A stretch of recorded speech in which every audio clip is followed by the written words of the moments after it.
one of the questions that I frequently have to ask myself about just the people in England is, why are they here? Most of the people in England probably belong here, but there are loads of people who obviously don't.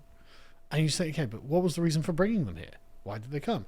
Like, like Stelios has a job. He contributes to the country. Stelios is fine to be here. I flew here as well. And you flew here. You didn't come here on a boat. And he's a nice guy. Yeah.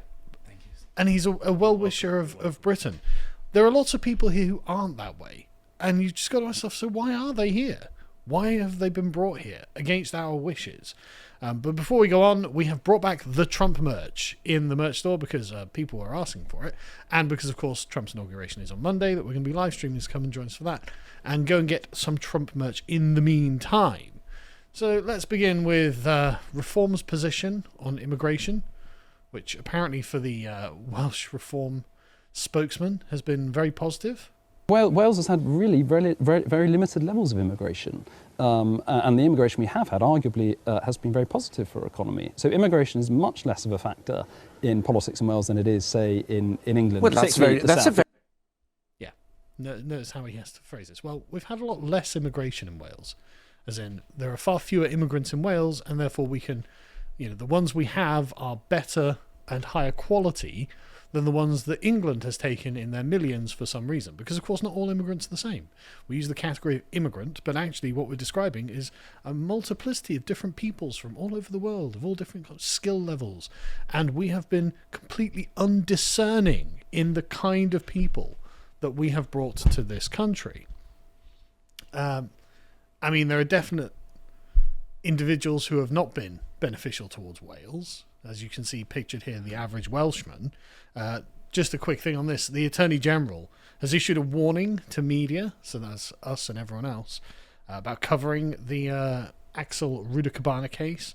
So I'm not going to, basically, because That's interesting. I don't want the politicised Attorney General. Again, I assume this is a warning against things like speculation of motives and such. Anything, literally, you may be at risk of being in contempt of court if you publish material or comment online that is inaccurate, unfair, or involves discussion or commentary which could influence the jury's decisions. It's like, well, isn't that anything?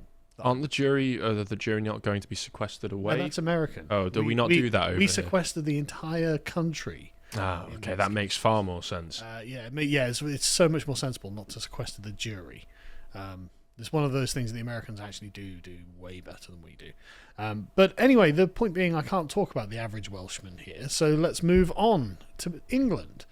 How about a rapist who is too dangerous... whose country of origin is too dangerous so he can't be deported back there? The question I would ask is, why are we importing anyone from there? If this country is too dangerous to send people to, why are we importing people from this area? He's a rapist. Why do we care about his well-being in the first place? That's the first and most obvious question. But the reason is, quote-unquote, human rights, Harry, I think. Oh yeah. Those things. Yes, those things that this guy definitely cares about so very much. So this is a Jamaican man who raped a sleeping woman, and it's been decided by a high court that he can't be sent back because he's bisexual, apparently, and Jamaica is a homophobic country. Is this like how in my generation there are lots of guys who say that they're bisexual but have only ever been with women? No, actually, you don't actually have to prove it. This person claims to have a history with men, but again, what are they going to do to prove it? I mean, he can claim anything. Right? I mean, they would find an excuse regardless, even if it wasn't about sexuality. They have found worse excuses. I mean, he's a rapist, so who knows if he goes back to Jamaica, he might be persecuted for that as well. Maybe. And we're Britain, goddammit. We stand against the persecution of rapists. That's as a country, not me particularly. Unironically, what has happened here. Weirdly enough, the Home Office is on the right-wing side of this, where it's like the Home Office is like, well, look, we make no apology for trying to get rid of this guy. And it's like, oh, wow, I can't believe the Home Office did something right for once, right? But an upper tribunal judge has rejected arguments by Home Office lawyers that the man remains a danger to the community. He's just a convicted rapist, bro. How's he a danger to the community? Rapists don't go on to rape anybody else afterwards. Recidivism in the rapist community? I doubt it. Once it's out of their system, it's fine. But it gets worse, actually. I know I'm laughing, but this is just generally insufferable, right? So the judge who ruled against deporting this guy was a woman named Melissa Canavan, and noted that the man, known only as AA... They did that on purpose. I'm sure they did that on purpose. I don't think he's from Wales. This particular person is not actually a Welshman, unlike the previous one. Or even Persian. Or Persian, yeah. He's Jamaican, so just coincidence, I'm sure. But he was. Is he ethnically Jamaican though? Yes. Or does he just come from Jamaica? No, I think having citizenship. I think he's ethnically Jamaican. Okay.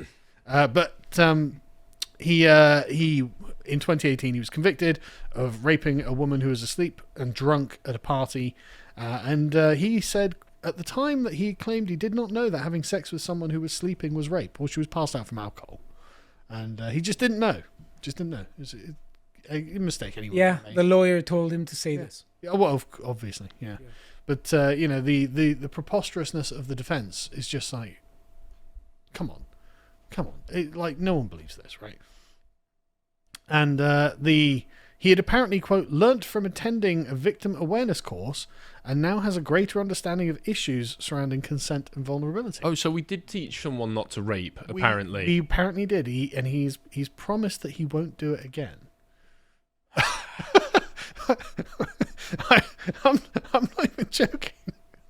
I mean, after sitting for microaggression session, that raises one's credibility, doesn't it? Yeah. Sorry, did he give the judge a pinky promise or something? Well, it was a yeah. pinky promise. He gave his word. Yeah, the upper court ruling said that it accepted that the offender understood the life-changing nature of the offence he'd committed to the victim, and he had learnt a greater understanding of issues surrounding consent and vulnerability. But the ruling did also say that while the offender, quote, had expressed a great deal of remorse for the offence, most of his regret appeared to be for the fact that it had led to him being imprisoned. That he was caught. Yes. Yeah. That's literally it, of course. Why is he still in our country?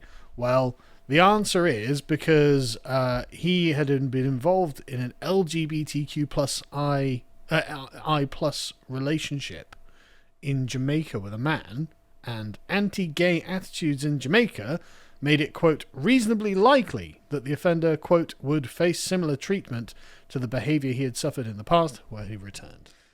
I mean, this is... He's a gay refugee. This is nightmarish because usually, you want a society that creates as many obstacles to crime as possible. You would think, yeah. So you would think that if people from areas like that were to commit a crime, they would think twice. Now, for some reason, they don't think twice.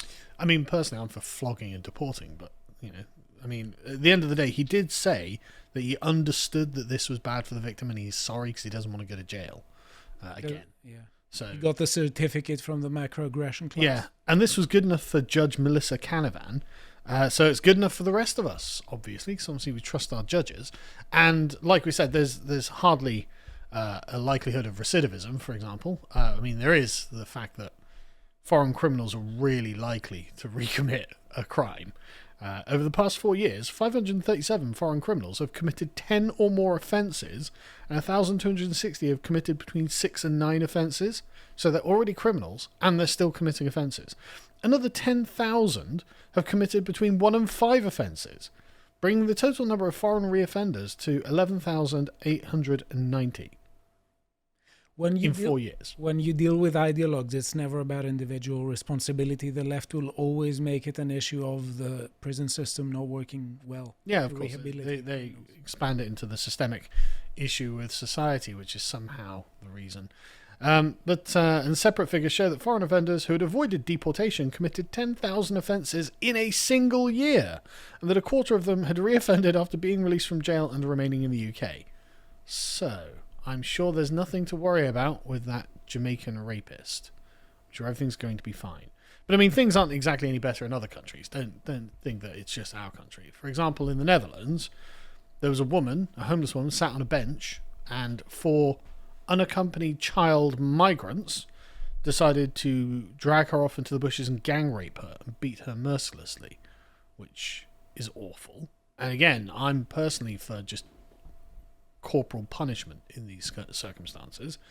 But the attackers were between the age of 16 and 18, allegedly, and they were found guilty of the assault that took place last year.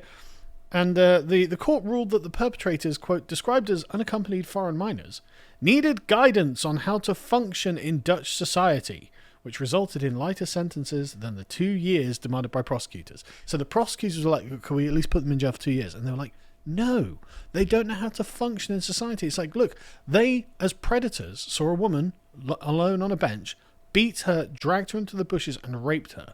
It's like, sorry, this isn't about, like, oh, they just don't need guidance on how to integrate in Dutch society. When you have a background that gives you an upbringing that suggests that this isn't a thing that you never do, you have a problem. And it's not even, and society has a problem. It's not even that. Well, I mean, it is that, but like, it's, imagine what kind of influence they have been exposed to, culturally speaking. But it's also, there's a kind of dismissive, predatory attitude where it's just like, okay, there are 4 of us. Why don't we just rape this woman who can't stop us? And so they beat this woman, dragged her into the bus, raped her, stole her mobile phone, and the verdict took into account what the court described as, quote, a lack of supervision and guidance offered to the perpetrators. It's like, no, I don't think it's actually the society's problem for providing them with insufficient guidance. I think the problem is a lack of pain, right? I think these young men are not afraid of having pain inflicted on them. And I think that's why they're doing what they're doing. I think if the looming threat of unbelievable amounts of pain were looming over their head, they wouldn't do these things. Because they'd be like, oh, God, no. Yeah, you can persuade some people, but only some people, not everyone. Only people who care about your rational arguments as to why we shouldn't hurt one another. Or can understand them. I mean, my segment yesterday was the case in the Netherlands where somebody murdered somebody and they got less time than they otherwise would have because they were low IQ. Yes, I saw. So because that's apparently a mitigating circumstance. Well, they were too stupid to understand that murdering people is bad, so we give them less time in prison. Seems reasonable. They need some sort of corrective to make them understand that that's wrong. And if you can't understand an argument, well, it has to be then something physical, frankly. That's how I feel about it. And so they got very, very light sentences, 15 months, 3 months of which being conditional, which the judge indicated were intended to deter the teenagers from reoffending. I'm sure they won't. I'm sure they've changed their ways. I'm sure this has been a complete rehabilitation. They also collectively have to pay 15,000 euros, which I'm sure completely makes up for it. Anyway, so moving on back to Britain, let's talk about the administratively British people. Madi Zaidan here posted yesterday, I became British. I thought the ceremony would be nationalistic and a bit cringe. Get out. Get out, get out, get out. Until the Lord Mayor of Brighton started his speech with Allah Samulaykum. Very British. Totally naturalised, bro. How integrated. Also very ungrammatical. Sure, but it's just, come on. We are a joke. And we are such a joke that going back to the reform guys, like, yeah, immigration's been great. Well, Nigel thinks not. You know, even Nigel was like, look, everything British is being trashed. And that's true. This is not British. This is, again, the sort of foreign occupation of our country, and I'm absolutely tired of it. So the world's greatest roving reporter, Cunley Druckper, went to Luton recently. And I thought we would just have a quick look at... Yeah, I saw a bit of this. Yeah, the fruits of this. So, I mean, just... I like that Islam travels. Yep. We wish it didn't. Yeah, exactly. Much to everyone's chagrin. City Queen's Cosmetics. Yeah, it's just a beautiful place. Because Luton, in the 2021 census, was 33% English. And this, of course, was not located in the town centre. So you've got just horrific scenes, frankly, of just an incredibly run-down, essentially occupied town. It's just like, what is going on? If I was in charge... Look at these flags. These kinds of... even more so than the fact that it's obviously a foreign shop flying foreign flags, just these kinds of aesthetics will be banned. Yeah. Because they look hideous. And it's really upsetting me to see in market towns across the country now this sort of thing start to pop up, where, for instance, you'll get a Chinese nail salon down this lovely, say, Tudor road, where they've just stuck on a load of bright flashing neon lights on the outside. It's disgusting. Yeah, I absolutely hate it. Our towns and cities should be beautiful, or they could look like this. I mean, I guess it's the choice we've made.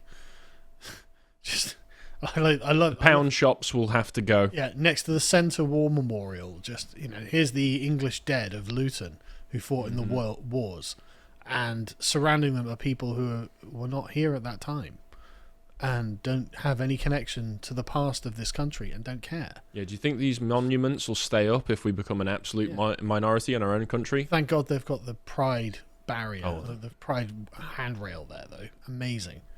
Just the remittance shops, they're always fun. Oh yeah, well, you got to send money home. Obviously, you can't keep money in this country. But the UK aesthetics is just it's just foul. Just what a depressing. I like the point that he made in that one. If you scroll back up again, all of these dessert shops and bars that are starting to pop up all over the place. Like the most ubiquitous one is, what is it? I've forgotten what Casper's. Yeah. They pop up all over the place. One, their desserts tend to be terrible. They're not very... I've never actually been in one. I've been dragged into one or two by some friends of mine. They tend to not actually be very nice, and they are always just filled with foreigners. Yeah, because they don't go to pubs. And we know they don't go to pubs because, I mean, there's the old Red Lion there. No, that's closed. Don't worry about that. But, fantastic. Yeah, just wonderful. Just the bleakness of modern Luton. It's just like, why are we doing this? Why are we bringing... And again, it's not any one group of people. It's people from literally everywhere. Like David Atherton here. It's like, we've got an iconic image of Romanians grilling a sheep. Well, just sat around having like a sheep barbecue. Just, why are these people here? Why are you filming this? Yeah, why are you streaming this? Like, just these disgusting, like, gross Romanians. With like, look, there's a 9-year-old kid with a bottle of beer. Sorry, what are we doing? Like, why are these people in our country? Are you sure they're Romanians? Yes, I am sure they're Romanians. Because V messaged me going, these are my people. Ha ha ha. Absolutely. Romanians have some interesting phenotypes that don't all match up with one another. That is true. Because V does not look like the same kind of Romanian as these ones. No, he doesn't. But, like, V's like, yeah, no, these are Romanian peasants. Right, so what these are Romanians, rural Romanian peasants, and what they're doing is a Romanian tradition. Because what they normally have are houses, separate detached houses in the countryside. There are fences around them, right? So normally when they're roasting these sheep, they're not roasting them in public. They're actually doing it as sort of a backyard barbecue. But this is a tradition in Christmas in Romania. They could have done this in their back garden, unless their back garden is too small, but that's a tiny front garden. Exactly, they probably don't have a back garden, right? And so they're just doing it in the street. And this was reported on by like Romanian news. Again, it's not the same one, but there's something that Romanians keep doing because everyone's just like, what? And so they're just like, yeah, well, I mean, this is an ancient tradition that they have at Christmas. The pig slaughtering ceremony, blah, blah, blah, and then whatever, not just pigs, but it's like, okay, but why? I mean, they literally say this is a custom from our ancestors, and it's preserved today, especially in rural areas. So why did we import a bunch of Romanian peasants? What's that doing for the GDP? Is Romanian peasants growing the British GDP? Because that's the argument that is constantly made to us. It's like, these people are here to grow the economy. Well, that's obviously not true. Like, Romanian peasants failed to grow the Romanian bloody economy. I'm not even being judgmental. Go be a Romanian peasant in Romania. That's great. I'm glad you're happy. I don't doubt that hog roast, at Christmas is actually a really nice thing. Over there, why are you here? Why are you occupying our streets? And just in case anyone's wondering, the Dutch also did a study on whether migrants are net contributors. And it's going to shock you to learn that basically, if they're not from Western Europe, there's just no point, right? Like North America, UK, France, Italy, and Spain. Germany, surprisingly low down on their Germany. We get on the lazy Germans, right? But generally, sort of Westerns, they are technically, they not very much, but they are an overall net benefit. And then you get to sort of Romania, Lithuania, China, Poland, where it's kind of no, not really. And then it just goes really downhill after that. Like, there's just no point importing a single person from the Middle East. or from Africa, at least economically, right? And that's not to speak anything of the bloody cultural vandalism that we're doing to our own country. Why have we got Romanians cooking meat on the streets? Why do we have Luton filled with Middle Easterners? Why do we have subcontinentals in the Peak District grilling lamb? Yeah, exactly. These people are not doing what we thought they were going to do, and they are just coming here. They're like, yeah, I'm going to bring my old peasant traditions from the old country. Of course they are. I think some people knew they'd do this. Yeah, well, yeah, probably. But the point being, there's no need for them to be here. They're not actually contributing to British society or British life or the British economy. They're just occupying space until we send them home. So maybe we should repatriate some of these people. I hope you appreciated that segment from the podcast of the Lotus Eaters, and if you want to see what else we're up to, you could always follow Connor's series, Tomlinson Talks, this one looking at the grooming gang scandal. And if you want to see all the other things we're putting out, you can always follow us on Twitter. Thank you very much for watching, and goodbye.